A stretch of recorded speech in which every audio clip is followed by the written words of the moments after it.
Hi guys, and welcome to lesson 3 on Blue Bossa, where we will be practicing approach notes. Now, as I've mentioned before, this is what the main thing that's really helped develop my playing, especially developing my ear. It's been great to hear the my target notes. Normally I like to target the thirds to help develop the melodic side, but also if you can really nail even the first one, just approaching with a quaver or an eighth note to the third of the first beat of the bar, it really helps you develop the understanding of where you are in the form of the tune. Okay, so it's going to help you a lot if you have a tendency to get lost when you're soloing. If you're thinking about this and trying to concentrate on this when you're practice, this should help you a lot. Okay, so even though I've put 6 activities, work at your own pace, because it's just even the first 2 activities, approaching from below 1 note or above 1 note, is great vocabulary just to develop that hearing, develop your timing, to come in the right place at the right time. Okay, so even if you just don't get past activity 2, don't worry. It's to be honest, that's the main one I do, just to develop my hearing. Okay, that's the reason why I do it. And then it's almost like a springboard into your next phrase, whatever that might be. It could be a scale passage, it could be like a chordal or an arpeggio passage. Okay, so it's a great exercise and my go-to exercise for any jazz standard. Okay, so like I say, these exercises are a work in progress and they will work on almost any jazz standard. If you think of the American songbook type tunes. Okay, so but saying that, if these 6 activities aren't enough for you, remember, you don't have to just concentrate on the third. You could target the 7th, the 9th, the root, the 5th. It's up to you, but that will keep you going for months and months, if not years. Okay, and I'm just reading the lesson plan now, as I say. I have found these exercises fantastic in really helping me know the form of the song, not to get lost when soloing, and to help anticipate the sound of the next chord and the target note.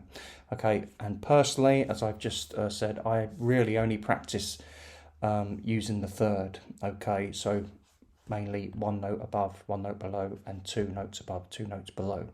Okay, and then anything after that, I'm thinking more of an enclosure. Personally, that's just what I'm doing. Okay, so hopefully you've been practicing the chordal notes for Blue Bossa. Again, Blue Bossa is a great one because it is quite repetitive. We've got that 2-5-1 in the minor key. The first line, the second line and the 4th line are identical. So there's actually not a huge amount of information to learn. Okay, and the 3rd line is just that 2-5-1 in the key of concert D flat major. Okay, so hopefully you know what the thirds are of all those notes, of all those chords. If you don't, before even starting activity 1, I really suggest knowing that and just go through just playing the thirds, only the thirds. Another great exercise. If anything, actually approaching the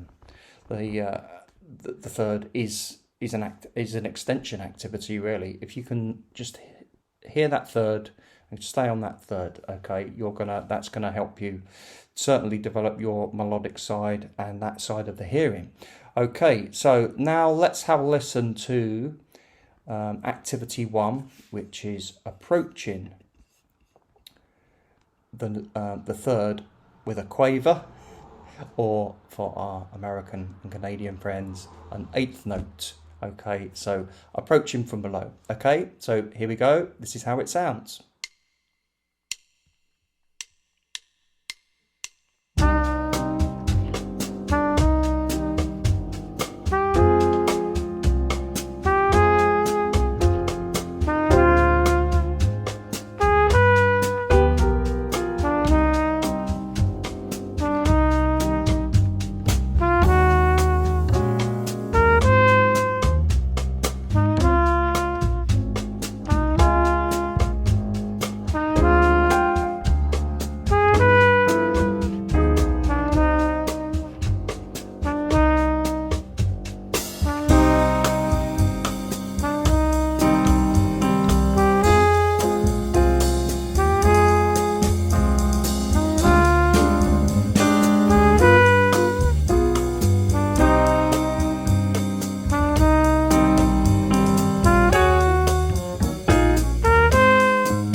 So moving straight on into activity 2, we are now approaching the third from the note above, okay, an eighth note above or a quaver above. So have a listen to the etude, try it yourself. Again, I've attached the slower backing track, which may suit some of you, or there's the slightly quicker one too. Whichever one you want to work with, maybe work with both, okay? So here we go, activity 2, approaching the third with an eighth note or a quaver note from above.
So activity 3, for those people that are reading the chords, what's going to help you with this is that because we're now approaching from 2 notes below, let's just make sure we are approaching 2 notes below for activity 3.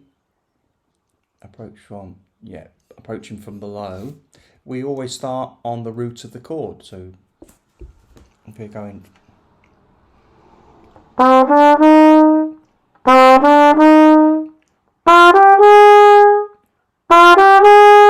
okay, so that is always so D minor chord. I'm going to start on the D, but do do do up to the third. If it's a G minor chord, start on the G up to the third, which is B flat.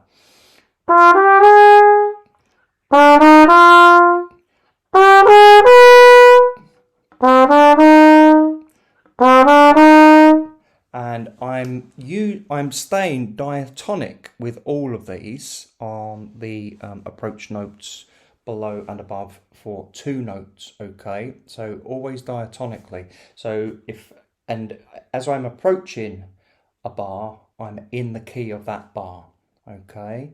So here we go, having a listen to activity number 3, approaching 2 notes, 2 quaver notes or 2 eighth notes from below. Here we go.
Activity 4, approaching 2 quaver notes or 2 eighth notes from above. And again, if you know your chords, you'll see from the etude that I've written out that you are always approaching from the 5th.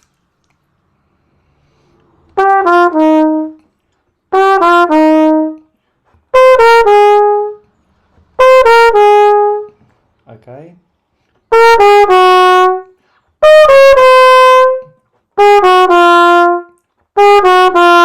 Here, I go back, even though it's, for me, an E flat major 7, I'm not playing the A flat, I'm playing the A natural, because that is the key for where I'm going diatonically, okay, into the E minor 7 flat 5, okay, so that's what I'm doing there. So if you hear that and look at that with the backing track playing, or my etude, sorry, playing, you'll understand what I mean. Okay, so here we go now, listening to activity 4, which is 2 notes approaching from above.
Activity 5, approaching 3 notes from below, 3 quaver notes or 3 eighth notes.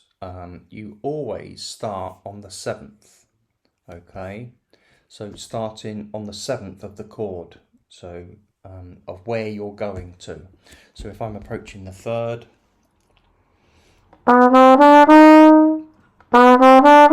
and I am playing, because it's like that in the key of D minor, I am using the C sharp, so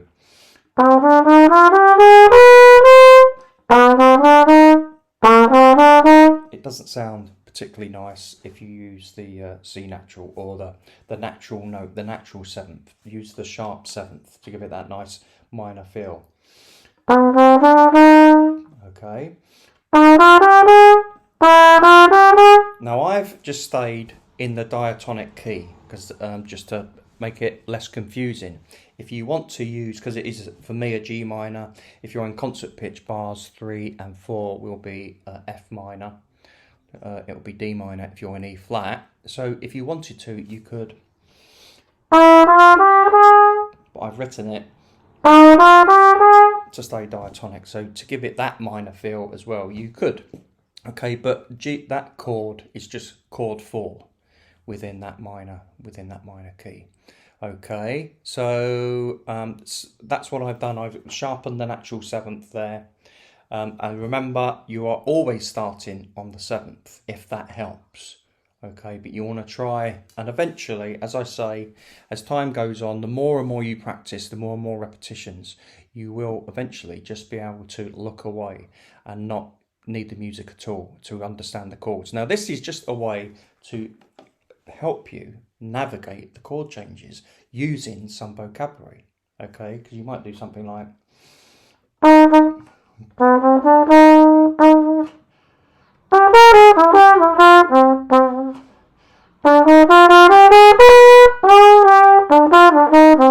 okay, so just there in a couple of places I've used some approach notes, and just by practicing all these little bits of vocabulary in small chunks, it's really helping you.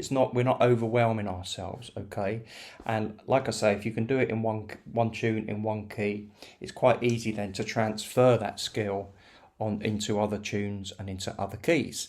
Okay, so let's have a listen to how this sounds with me playing it with the backing track etude, activity number 5. Okay, here we go.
So activity number 6 is probably the trickiest out of them all. Okay, but you know, it's just like an extension activity really. Don't lose any sleep if you're not getting there quite comfortably. It is a tricky one to do. I find it tricky myself. Okay, because you are always approaching the third from the 6th of the chord. So if I'm in D minor, that's my 6th note.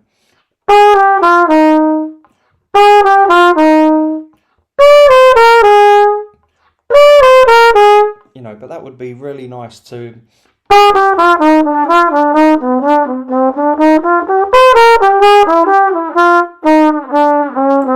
something like that. Okay, so that's how you fit this into your solo. You use it as a springboard.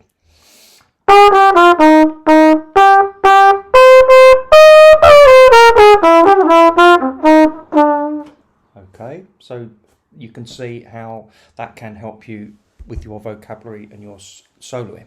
Okay, so let's have a listen to activity number 6, approaching 3 notes from above, 3 quaver notes or 3 eighth notes from above. Here we go, activity 6.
So as I've mentioned, these exercises are fantastic just for helping you not get lost, know the form, and really consolidate the notes of the chord.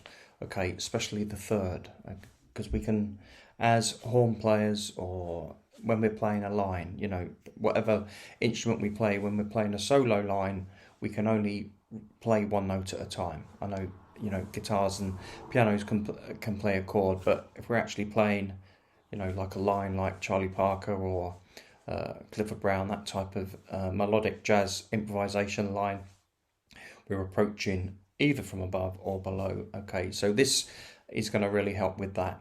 Okay, so good luck with it. And like I said in the introduction, don't be too hard on yourself if you're getting frustrated with some of the later activities. Just really make sure you know those thirds, And if you can do activities 1 and 2, that's great. Okay, because it's just that, as Miles Davis said, everything is in the pickup. So what we're practicing is, rather than coming in on beat 1, we're practicing that pickup. Okay, and it's this extra bit of syncopation, Buddha, because it's off the beat leading on to that first beat. Okay, so enjoy this exercise, and I'll see you in the next video. Okay, thanks for watching. Bye.